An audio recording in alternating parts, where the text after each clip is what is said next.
Terima kasih pemirsa, Anda masih bersama kami di Sebagai Anda Tahu. Nah, kita akan berbincang lanjut lagi tentunya untuk bersama Bapak Wali Kota Lubuk Linggau dan juga Kapolres Lubuk Linggau tentunya. Pak Kapolres dan juga Pak Wali Kota nih ya. Sebenarnya kita tahu nih, Lubuk Linggau ini kan ini sudah menjadi tradisi tentunya untuk kebiasaan kita pesta dengan menggunakan ordo tunggal sampai dengan pukul larut malam ya. Dan kita tahu juga nih bahwasanya Lubuk Linggau ini kan ada yang namanya persatuan seperti SKT yang bisa tahu nih. SKT itu seperti Serikat Kanji Tue kalau bahasa kita Lubuk Linggau nih Pak ya. Dan juga ada lagi yang ibu-ibunya ini grup ibu-ibu, ada grup 1.600.000 nih. Nah, apakah ini tidak takut nih akan terjadi benturan antara SKT dan 1.600.000 ini dengan pemerintah nih? Kalau boleh tahu dari Pak Kapolres dulu nih, bagaimana tanggapannya? Sebetulnya pasti dengan adanya kebijakan atau pembatasan jam seperti ini pasti ada pro dan kontra. Pasti, kita Pak, lihat ya? dari segi positif dan negatifnya kalau menurut saya. Sebenarnya saya dengan Pak Wali ini udah berkomitmen untuk memberantas narkoba di Lubuk Linggau ini. Ya pastinya tidak akan bisa memberantas 100%, tetapi dengan niat kita yang baik, dengan niat kita lillahi ta'ala, kita berperang melawan narkoba, dengan daya usaha kita semampu mungkin ibaratnya yang kita bisa, kita berupaya untuk menekan semaksimal mungkin. Gitu loh. Pasti ada pro dan kontra. Namun demikian, dari pro dan kontra tersebut kita akan lihat segi positif dan negatifnya.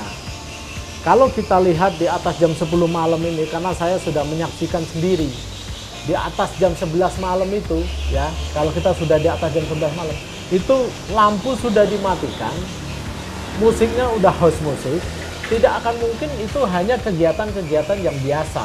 Kalau kegiatan yang biasa, orang nyanyi dengan musik yang biasa itu tidak ada permasalahan buat saya. Tetapi sekarang kalau sudah seperti itu kan pasti hal yang timbul tanda tanya. Ada apa? Kenapa harus lampu dimatikan? Kenapa harus musiknya house musik di tempat hajatan seperti itu? Gitu.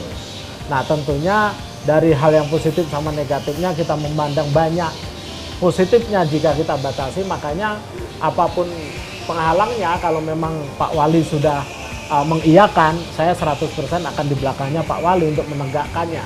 Itu yang kita ini. Pasti ada pro dan kontra, itu wajar. Tetapi saya yakin juga orang yang mempunyai niat yang baik, insya Allah didukung oleh masyarakat yang luas. Kalau kita mau diam saja juga bisa, saya mau diam-diam saja juga bisa, nggak ada masalah buat kami dari pihak kepolisian. Tetapi ini kan kalau kita biarkan terkait dengan masalah narkoba ya, kalau kita biarkan, iya kita bisa jagain anak cucu kita 1 kali 24 jam. Kalau mereka sudah tumbuh dewasa, mereka tiba-tiba mereka kenal teman, kenal siapa yang sudah mengenal narkoba, akhirnya keluarga kita akan kena narkoba juga. Sebetulnya timbul-timbulnya adalah kita baliknya ke keluarga kita sebetulnya, tetapi dengan adanya kita upaya sekarang ini, semoga aja anak cucu kita ke depan itu selamat dari bahaya narkoba. Itu yang saya harapkan. Benar sekali. Nah, jadi pada intinya kita itu agar tidak apa ya Pak ya. Kita tuh intinya pada dasarnya kita hanya ingin Kota Lubuk Linggau ini jauh atau bebas dari narkoba, tentunya seperti itu. Nah, kalau menurut Pak Wali nih sebagai putra daerah Kota Lubuk Linggau sendiri, pasti sudah lama mengenal yang namanya SKT ini sendiri Pak ya, dan juga 1.600.000. Tanggapannya seperti apa Pak Wali Kota? Iya itu tadi, jadi kita ingin merubah tradisi-tradisi yang tidak baik itu. Ya, jadi yang baiknya silaturahmi, yang tidak baiknya kita acara itu dimanfaati oleh oknum-oknum pihak-pihak tertentu yang ingin menikmati yang dinamakan narkoba tersebut. Nah ini yang akan kita berantas, dan ini yang kita tidak perkenankan. Silaturahmi tetap saja boleh. Siapapun boleh buka komunitas ini, komunitas ini. Selagi dia Pancasila, ya, selagi dia juga untuk silaturahmi menumbuh persahabatan dan sebagainya, ya pertemanan nggak apa-apa. Tapi kalau itu untuk kegiatan yang tidak benar, nah itu yang kita larang. Nah jadi untuk kegiatan ini kan banyak solusinya. Kalaupun mereka mau rame-rame ngumpul ya pagi hari bisa, ya kan? Ya tidak harus malam hari gitu kan, tapi bukan juga kita memberikan peluang mereka untuk menikmati malam siang hari, pagi hari. Ya siapapun yang berbuat jahat itu pasti kita tindak. Jadi cuman maksudnya ini dari pihak kepolisian, cuman maksudnya ya jangan jadikan alasan, wah bahwa Kamis itu silaturahminya sampai jam 11, nggak ada.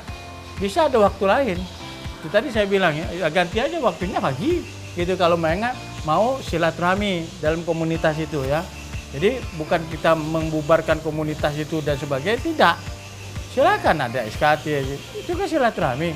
Itu kan namanya komunitas yang baik ya.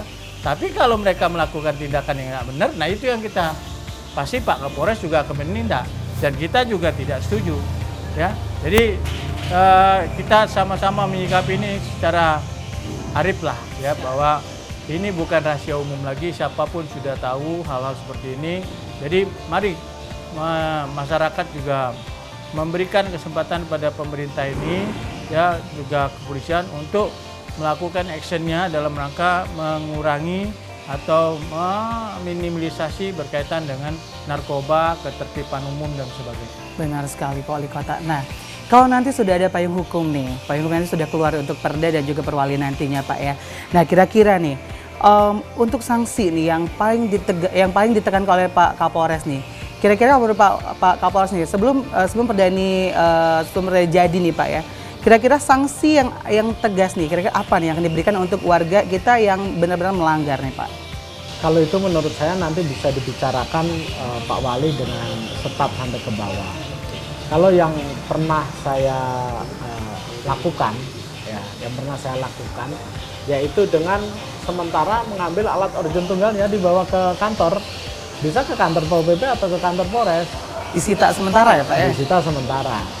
Nah, tetapi itu juga nanti harus kita sosialisasikan kepada pemilik origin tunggal tentunya. Tidak bisa pada saat tiba-tiba langsung kita ini tanggal 1 terus langsung tanggal 2 ada mereka lewat terus kita ambil, tidak.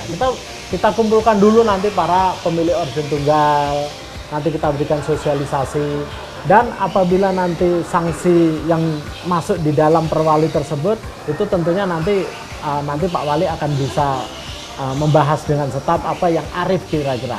Arif tetapi bisa memberikan efek jera kepada mereka.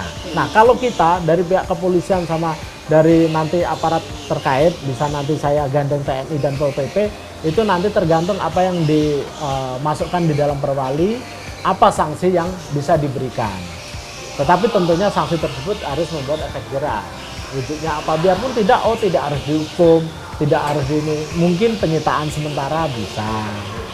Begitu. Benar sekali, jadi masih dalam sanksi sosial seperti itu ya Pak ya. Baik, nah ini segmen terakhir Pak ya, memang seperti biasa tentunya kami meminta tentunya untuk Pak Wali Kota juga Pak Kapolres tentunya untuk memberikan harapan atau mungkin ini ada sedikit motivasi atau himbauan nih untuk masyarakat Kota Lubuk Linggau, dan mungkin kita awali untuk Bapak Wali Kota terlebih dahulu Pak, harapannya apa nih untuk warga Kota Lubuk Linggau mengenai tema kita hari ini, kami persilakan Pak Wali Kota. Ya, jadi kita berharap ya himbauan yang dimulai dari Pak Kapolres ini sudah bisa kita mulailah dari sekarang. Ya, jadi nanti melalui mungkin Sil TV seperti hari ini, media-media yang lain ya, media sosial dan sebagainya, untuk masyarakat memahami. Dan kemudian nanti tadi disinggung berkaitan dengan ini, kita mulai dengan teguran-teguran. Ya, teguran-teguran ya, sehingga mudah-mudahan ini bisa dipahami oleh masyarakat. Dan saya berharap untuk masyarakat Kota Lubuk Linggau ya, manfaatkanlah jam pesta malam ini ya sesuai dengan ketentuan yang ada ya, secukupnya ya. Jangan sampai pesta-pesta seperti ini dimanfaati oleh pihak-pihak tertentu untuk menikmati narkoba dan sebagainya. Jadi sambil menunggu ini saya pikir sudah bisalah kita nanti keliling-keliling saya dengan Pak Kapolres untuk melihat ataupun meninjau situasi yang ada di lapangan. Terima kasih. Baik, terima kasih Pak Wali Kota Lubuk Linggau. Dan saya kalau dari Bapak Kapolres Lubuk Linggau, silakan Pak. Kalau saya secara pribadi dari pimpinan Polres Lubuk Linggau menghimbau kepada masyarakat terkait dengan pembatasan jam origin tunggal ini, sebetulnya goal akhirnya adalah masalah kita memberantas narkoba kalau menurut saya. Jadi saya berharap banyak dukungan dari masyarakat luas di Lubuk Linggau ini, kita sama-sama memberantas narkoba. Salah satu jalannya adalah kita membatasi origin tunggal.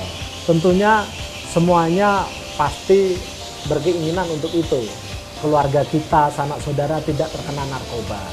Oleh sebab itu, saya mohon dukungan dari masyarakat luas Kota Lubuk Linggau untuk kita selalu mendukung kebijakan oleh Pak Wali, terutama dengan pembatasan urgent tunggal sampai pukul 22.00. Sebetulnya pukul 22.00 itu bukan harga mati. Dalam artian saya baru 1 bulan di sini, saya tidak tahu secara persis adat istiadatnya. Mungkin mereka secara formal, kegiatan formal, mereka kalau malam hari bisa sampai jam 11 malam, berarti sampai jam 11 itulah batasnya urgent tunggal itu. Oleh sebab itu kalau memang itu pukul 22 udah selesai, berarti ya pukul 22 itulah batasnya untuk kegiatan urgent tunggal malam hari. Yang intinya adalah kami mohon dukungan luas terhadap masyarakat terkait dengan masalah pembatasan urgent tunggal ini. Ini harapan saya. Baik, terima kasih untuk Bapak Kapolres Lubuk Linggau dan pemirsa di rumah tentunya.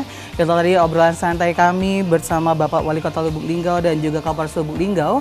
Nah, pemirsa, itu tadi perbincangan santai kami bersama Bapak Wali Kota dan juga Kapolres Lubuk Linggau mengangkat tema pembatasan jam main urgent tunggal di malam hari. Dan ternyata saya selaku pembicara dan juga narasumber kita pamit undur diri. Tetap terus saksikan Sebaiknya Anda Tahu hanya di Selampari TV. Wassalamualaikum warahmatullahi wabarakatuh. Sekian terima kasih dan sampai jumpa.